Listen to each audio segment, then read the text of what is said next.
좀 특이한 게 저게 2026년 7월 4일까지입니다. 한시적 조직이에요. 네. 그러니까 1년 반 안에 자기가 깔끔하게 끝내겠다.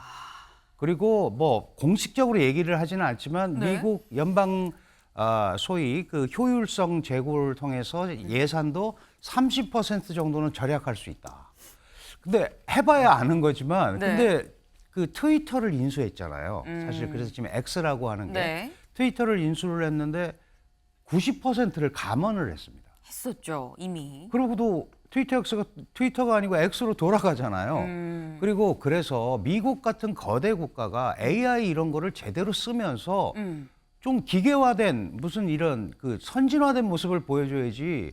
미국 그러면 왜 맨날 줄 서고 공무원들 처리가 늦고 그런 거는 미국이 아니다. 트럼프 주니어의 딸인 카이 트럼프라고 해요. 손녀죠. 손녀. 예, 손녀인데 네. 저 손녀가 이 일론 머스크에게 삼촌이라는 호칭을 붙였어요. 그래서 이제는 그 일론 머스크가 다른 가족이 아니라 네. 진짜 트럼프 지금 사진 나오고 있네요. 저 사진을 찍으면서 이제 일론 머스크는 새로운 삼촌이다 이렇게 호칭을 이제 붙여줬잖아요. 그만큼 이제 일론 머스크는 트럼프한테는 빼놓을 수 없는 또 하나의 새로운 가족이 되었다. 뭐 이런 걸 인증하는. 그래서 앞으로 이 일론 머스크가 굉장한 실세의 역할을 할 것이다. 미 관료 사회 핵폭탄된 머스크. 세금 낭비 공무원 순위표 만들 것. 세금 낭비하는 공무원 순위표 만들어서 뭐 할까요? 나가 지우겠다라는 거죠. 구조조정 하겠다라는 겁니다. 네. 지금 이 순위표를 만들어서 이 할 수 있는 역할, 자격을 트럼프 당선인이 줬죠. 뭘로 줬냐? 정부 효율부 수장에 줬어요. 근데 정부 효율부? 이런 게 있었어? 없었죠. 없었는데 이번에 만들었습니다. 사실 이런 부가 만들어질 것 같다라는 얘기는 진즉부터 나왔었어요. 왜? 머스크가 자기 SNS에 뭘 올렸냐? 같이 좀 볼까요? 이거를 올렸었어요. 네. 이 지금 트럼프 정부 입각하는 거 아니야라는 얘기가 나왔던 게 이겁니다. 지금 자신의 모습을 지금 합성한 사진이에요. 근데 이 앞에 뭐라고 써 있냐? 도지라고 써 있죠. 도지. 디파트먼트 오브 거버먼트 이피션시. 네. 지금 딱 요 문구 그대로 요 단어 그대로 도지부가 지금 생긴 겁니다. 근데 이걸 보면 이 사진이 먼저 올라오고 그다음에 실제 이 정부 효율부라는 부서가 만들어지고 거기에 수장으로 일론 머스크가 지금 된 거잖아요, 교수님.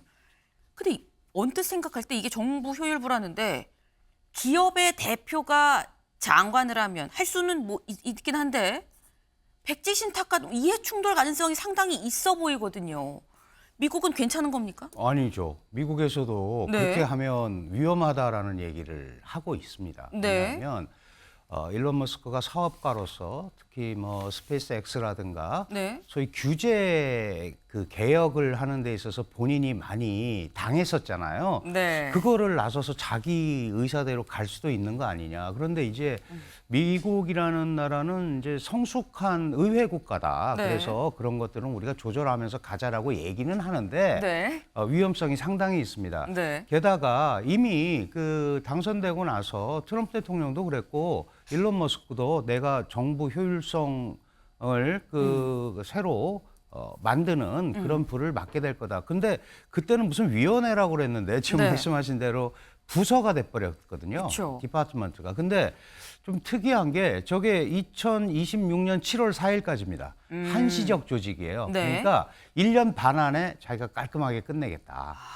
그리고 뭐 공식적으로 얘기를 하지는 않지만 네. 미국 연방 소위 그 효율성 제고를 통해서 예산도 30% 정도는 절약할 수 있다.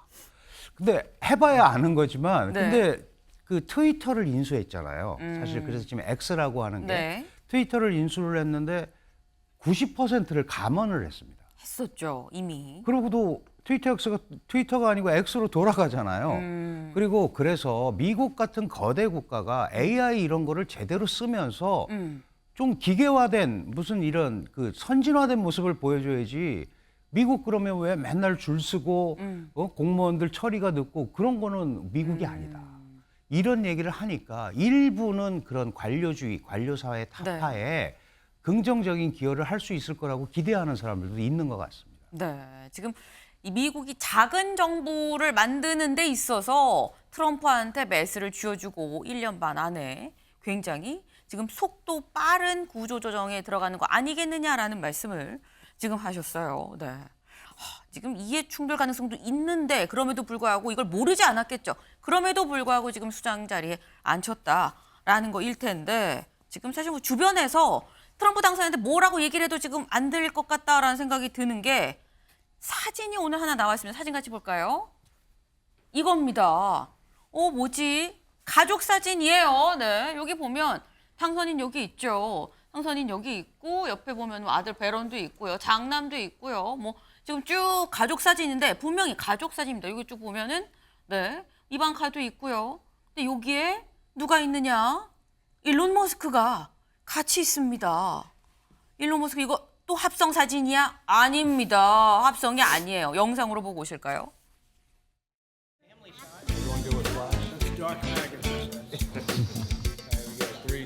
Elon, Ivanka, you have to have a picture with your boy. We have to get Elon with his boy. Absolutely.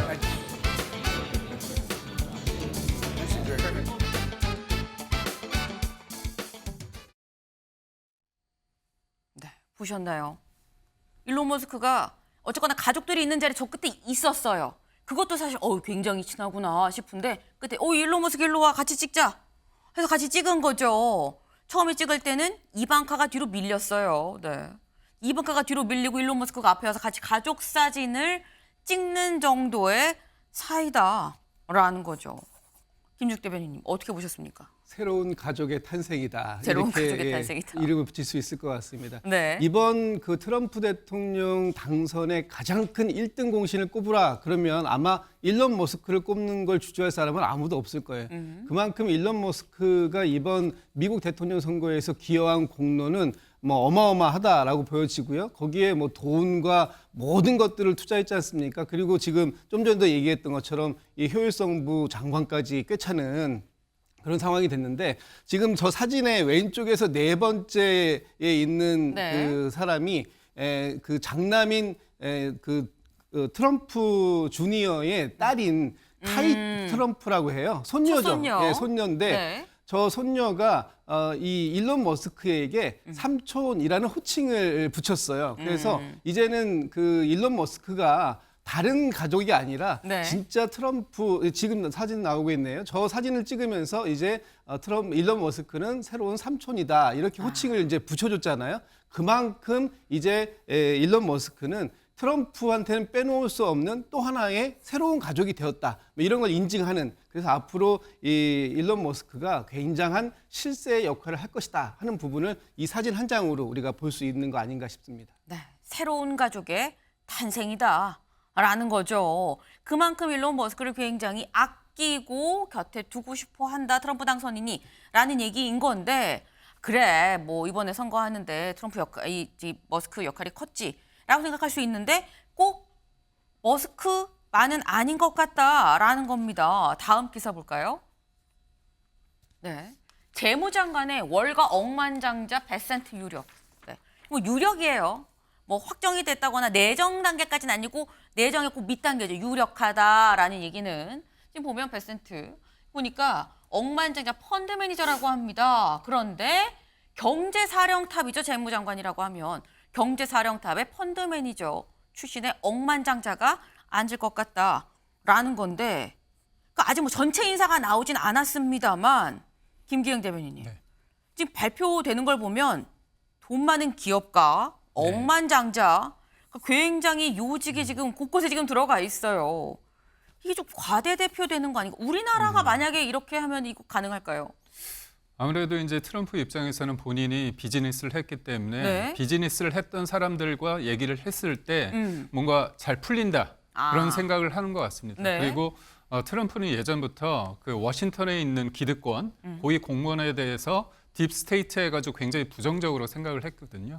그런 일련의 흐름상 봤을 때 네. 어떤 공무원 출신의 관료 출신보다는 본인이 생각을 했을 때 사업가라도 성공을 하고 그다음에 4년 동안에 1기 트럼프 때 본인이 볼 때 경제가 나쁘지 않았다고 생각을 하는 거잖아요. 잘했다고 생각하기 때문에 그런 기조를 가져갈 것 같습니다. 근데 이 부분에 있어서 굉장히 중요한 게 네. 벤센트 같은 경우는 그 인플레이션 감축 법안 관련해서 되게 부정적이지 않습니까?